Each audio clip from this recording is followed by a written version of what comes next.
കൊടും കുറ്റവാളി എന്ന് പറയുന്നതിൽ ഈ ജയാനന്ദൻ്റെ കാര്യത്തിൽ ഒരു വ്യത്യസ്തതയുണ്ട്. ഇവിടുത്തെ ചില സാംസ്കാരിക പ്രവർത്തകർ അംഗീകരിക്കുന്ന ഒരാളാണ് ഈ ജയാനന്ദൻ.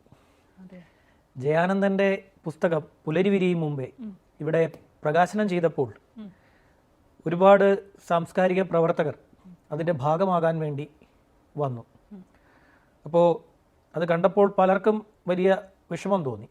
പ്രത്യേകിച്ചും ജയാനന്ദൻ ചെയ്ത കൊലകളെ സംബന്ധിച്ച് ഇപ്പോഴും ഒരു വ്യക്തതയില്ല, എത്ര എണ്ണം ചെയ്തു എന്നുള്ളത്.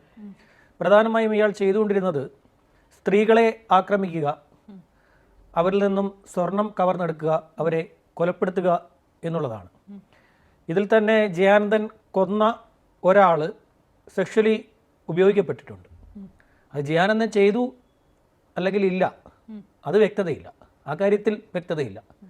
പക്ഷേ അങ്ങനെ ഒരു സംഭവം ഉണ്ടായിട്ടുണ്ട്. പ്രായമായ ഒരു സ്ത്രീയെയും അവരുടെ സഹോദരനെയും ജയാനന്ദൻ കൊലപ്പെടുത്തിയതിൽ ഉൾപ്പെടുന്നവരാണ്. ജയാനന്ദൻ ഇത് തുടങ്ങുന്നത് ഒരു സാരിയുടെ പേരിലാണ്. ഒരു സാരിയുടെ പേരിൽ ജയാനന്ദൻ്റെ കുടുംബം അവമാനിക്കപ്പെട്ടു. അതിൽ നിന്നാണ് ഈ കഥ തുടങ്ങുന്നത് എന്നാണ് പോലീസിൻ്റെ റിട്ടയർഡ് പോലീസ് ഉദ്യോഗസ്ഥരൊക്കെ പറയുന്നത്. പിന്നീട് വധശിക്ഷ ലഭിച്ചു, വധശിക്ഷയിൽ ഇളവ് ലഭിച്ചു, ദീർഘകാലം ജയിലിൽ കഴിയേണ്ടി വന്നു.